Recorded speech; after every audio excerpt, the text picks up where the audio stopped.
আজকে আমি বানাবো কাঁচা আমের আমসত্ত্ব। আর এখানে আমি কাঁচা আম দিয়ে ২ ধরনের আমসত্ত্ব বানাচ্ছি। একটা হচ্ছে টক মিষ্টি, আরেকটা হবে টক মিষ্টি জাল। তবে সেম রেসিপি ফলো করে কিন্তু পাকা আম দিয়েও কিন্তু সেম ভাবেই আমসত্ত্ব বানিয়ে নিতে পারবেন। আর বছর জুড়ে সংরক্ষণ করে রাখা যাবে এই আমসত্ত্ব।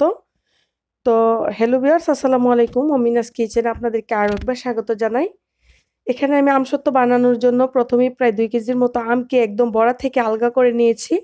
চাইলে কিন্তু পুরা বড়াটা দিয়েও আপনারা আমটা সিদ্ধ করে নিয়ে পিউরিটা বের করে নিতে পারেন। তবে আমার মনে হচ্ছে যে সহজ রেসিপি এভাবেই বানালে ভালো হয়। তো সেজন্য আমের বোঁটা থেকে আগে থেকে ছড়িয়ে মানে আমটাকে ছেড়ে রেখেছিলাম। সেজন্য আমটার কালারটা একটু চেঞ্জ হয়ে গেছে। তো এখানে পর্যাপ্ত পরিমাণ পানি দিয়ে আমি আমটাকে সিদ্ধ করে নেব। তো এই যে প্রায় ৫-৭ মিনিট অর্থাৎ ১০ মিনিট সময় লাগতে পারে। এখন যেহেতু আমটা একটু বাতি হয়ে গেছে সেইজন্য কিন্তু আমটা সিদ্ধ হতে একটু সময় বেশি লাগবে। তো এই যে আমটা কিন্তু সিদ্ধ হয়ে যাওয়ার পরে আমি কিন্তু একটা হাতুলের সাহায্যে একদম আমটাকে মানে ম্যাশ করে নিচ্ছি। তো যে পিউরিটা বের হয়েছে সেই পিউরিটা কিন্তু আমি একটা ছাঁকনি দিয়ে ছেঁকে নেব। এতে করে কিন্তু আমার একটা স্মুথ পিউরি বের হবে। আর এই পিউরিটা দিয়ে যখন আমি আমসত্ত্ব বানাবো, এই আমসত্ত্বটা এত বেশি সফট হবে। তো এই যে পিউরিটা কিন্তু আমি এরকম একটা ছাঁকনির সাহায্যে ছেঁকে নিচ্ছি। আপনাদের হাতের কাছে যদি প্লাস্টিকের ছাঁকনি থাকে, ওগুলা দিয়েও কিন্তু ছেঁকে নেওয়া যাবে, কোনো সমস্যা হবে না।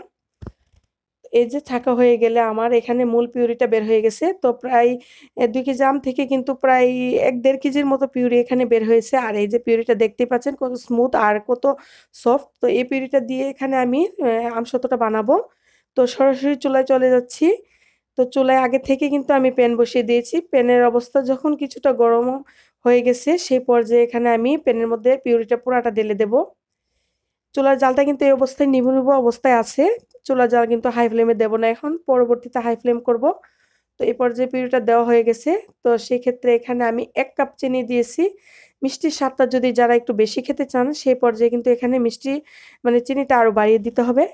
তো তারপরে আরো স্বাদ বাড়ানোর জন্য এখানে আমি ১ টেবিল চামচ দিয়েছি বিট লবণ। আর ১/২ টেবিল চামচ দিয়েছি এখানে সাদা লবণ, অর্থাৎ রেগুলার যে লবণটা ওঠা। তো এই যে নাড়াচাড়া করে চিনিটাকে কিন্তু ভালোভাবে অল্প আঁচ করেই গলিয়ে নিচ্ছি। তো এই যে আমসত্ত্বর পিউরিটা কিন্তু বেশ খানিকক্ষণ সময় ধরে জাল করতে হবে। যখন একটা মানে জাল করতে, করতে দেখবেন পিউরি থেকে কিন্তু কালারটা একদম চেঞ্জ হয়ে গেছে। তো এই যে দেখতে পাচ্ছেন, আর এই যে যখন হাতল দিয়ে নাড়ছি আর এই হাতল থেকে পিউরিটা নাড়ার সময় এই যে দেখতে পাবেন যে একদম পিউরিটা কিন্তু গাঢ়, গাঢ় অবস্থায় হাতল থেকে মানে ফোঁটা, ফোঁটা পড়ছে। একদম পাতলা আছে না? তো সেই পর্যায়ে এখানে আমি চুলা থেকে নামিয়ে নিচ্ছি। আর আজকে আমি যে বাটিতে এই আমসত্ত্বটা সেট করব, এই যে আমি এরকম ধরনের একটা মেলামিন পাতি মানে প্লেটও নিয়েছি। স্টিলের প্লেটও কিন্তু করব। অনেকেরই কিন্তু হাতের কাছে স্টিলের প্লেটটা থাকে না। সেক্ষেত্রে কিন্তু এরকম মেলামিন যে প্লেটগুলা ওগুলাতেও কিন্তু আমসত্ত্ব বানানো যায়। সেজন্য আমি আজকে এই মেলামিন প্লেটে বানানো। তো এই যে অর্ধেকটা পিউরি আমি এই মেলামিন প্লেটের মধ্যে দিয়ে দিচ্ছি। তো দিয়ে ছড়িয়ে নিচ্ছি। আর বাকি যে অর্ধেকটা পিউরি রয়ে গেছে, তো ওই পিউরিটায় আমি কিন্তু আবার চুলায় বসিয়ে দেব। তো এখানে আমি একটু মানে ঝাল করার জন্য অল্প কিছুটা গুঁড়া মানে শুকনা মরিচ যেটা গুঁড়া করে নিয়েছি। তো এখানে ১ চামচের মতো আমি শুকনা মরিচ গুঁড়া দিয়েছি। আর দিয়ে দিচ্ছি ১ টেবিল চামচ টালা জিরে গুঁড়ো, আর কিছুটা দিয়েছি আমি পাঁচফোড়নের গুঁড়ো। তো এই উপকরণগুলা দেওয়ার পরেই কিন্তু আমি আরো কিছুক্ষণ সময় জাল করে নেব। বেশ খানিকক্ষণ কিন্তু জাল করতে হবে না। শুধু জাস্ট ২-৩ মিনিট জাল করলেই কিন্তু পিউরিটা একদম মিশানো হয়ে যাবে। তো এই যে দেখতেই পাচ্ছেন আমি কিন্তু স্টিলের প্লেটের মধ্যে আরো কিছুটা তেল ব্রাশ করে এখানে এই বাকি পিউরিটা দিয়ে দেব। এতে করে কিন্তু আমার ২ ধরনের আমসত্ত্ব তৈরি হবে। একটা হবে টক মিষ্টি, আরেকটা হবে টক মিষ্টি জাল। তো এই আমসত্ত্বটা কিন্তু বছর জুড়েই সংরক্ষণ করে রাখা যাবে। তো এখানে আমি প্লেটের মধ্যে ছড়ানো হয়ে গেলে একদম কড়া রোদে আমি ২ দিন শুকিয়ে নেব। তো চাইলে কিন্তু রোদ না থাকলে আপনারা চুলার নিচে এরকম স্টিলের প্লেটগুলা দিয়েও কিন্তু আমসত্ত্ব বানিয়ে নিতে পারেন। তো এই যে ২ দিন পরে একদম রৌদ্র থেকে আমি এখানে নিয়ে এসেছি। আর এই যে দেখতেই পাচ্ছেন আমসত্ত্ব কিন্তু আমার একদম প্রায় শুকিয়ে গেছে। তো ২ ধরনের আমসত্ত্বই কিন্তু শুকিয়ে গেছে। আজকের রেসিপি কিন্তু একদম সহজভাবে দেখানোর চেষ্টা করেছি। আশা করি রেসিপিটা ভালো লেগেছে। যারা এই পর্যন্ত দেখেছেন, ভিডিওতে একটা লাইক দিয়েছেন তাদেরকে তো অসংখ্য ধন্যবাদ জানাই। তো যারা নতুন চাইলে কিন্তু আমার এই চ্যানেলকে সাবস্ক্রাইব করে রাখতে পারেন সিম্পল ভিডিও পাওয়ার জন্য। আর যারা ফেসবুক থেকে ভিডিওটা দেখছিলেন চাইলে কিন্তু পেজটাকেও ফলো করে রাখতে পারেন। এরকম সিম্পল ভিডিও পেতে হলে কিন্তু আমার পেজটা ফলো করে রাখতে হবে। আর প্রতিনিয়ত ভিডিও দেখতে হলে ভিডিওর পাশেই থাকতে হবে, ভিডিওতে লাইক দিতে হবে।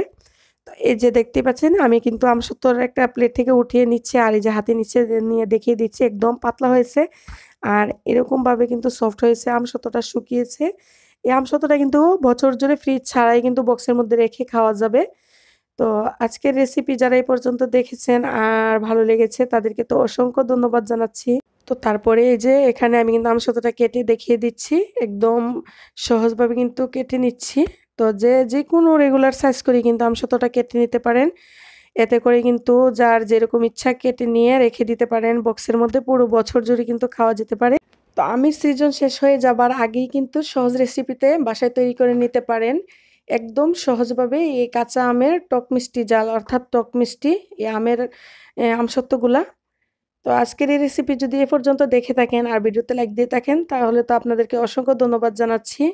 আর যারা এতক্ষণ আমার ভিডিওটা দেখছিলেন তাদেরকে একটা অনুরোধ করব, ভিডিওটা যদি ভালো লেগে থাকে প্লিজ ভিডিওটা শেয়ার করার অনুরোধ থাকবে। তো যারা এতক্ষণ ভিডিওটা দেখছিলেন তাদের সুস্বাস্থ্য কামনা করছি। তাদের সুস্বাস্থ্য কামনা করে আজকের মতো বিদায় নিচ্ছি। আল্লাহ হাফেজ। আসসালামু আলাইকুম।